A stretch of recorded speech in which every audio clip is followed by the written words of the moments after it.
अब तो महाराज कन्हैया को दूध पिलाने के लिए जैसे गोदी में लिया, कन्हैया ने अपनी आंखों को बंद कर लिया।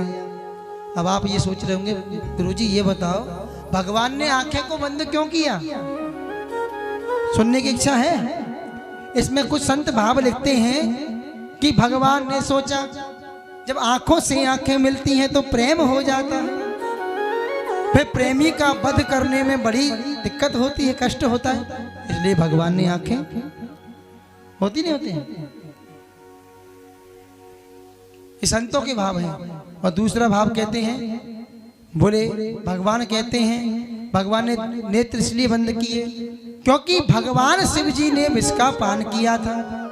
अब भगवान बोले यहाँ कोई हम विष पीवे थोड़ी आए हैं, यहाँ तो हम माखन मिश्री खाए हुए आए हैं। अब बताओ है? पहली बार में ये आ गई, कहाँ पवा रही है? जहर। भगवान बोले मैं भगवान शिव जी का ध्यान कर रहे हैं, कह रहे हैं हे शिव जी जहर जहर को आप पी लेना, दूध दूध हमारे लिए छोड़ देना। शिव जी बोले ठीक, देवता मिलके तो हमें पिला दो, तुम भी हमें पिला दो। बोलो राधे राधे।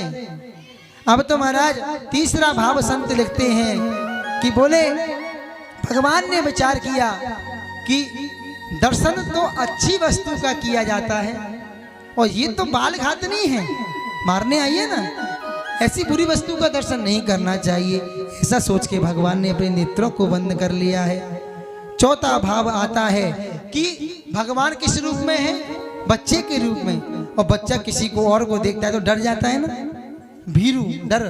तो भगवान ने बाल लीला करने के लिए एक डर के कारण आंखों को बंद कर लिया कि लोग समझे कि मैं डर गया हूँ, ये समझे कि मैं डर गया हूँ। अब पांचवा भाव लिखते हैं कि बोले भगवान ने स्पष्ट किया, सबसे बड़ा भाव है कि भगवान कहते हैं कि मेरी दृष्टि सभी के लिए समान रहती है, लेकिन राक्षसों पर मेरी दृष्टि पड़ती है तो वो मेरी दृष्टि को देखते ही डर जाते हैं। कहीं ऐसा ना हो कि मैंने अपने नेत्रों को खोला और ये पूतना भाग जाए और इसकी मुक्ति रह जाए। भगवान की दृष्टि से असुर रुक पाते हैं? यही सोच करके भगवान ने नेत्रों को बंद किया।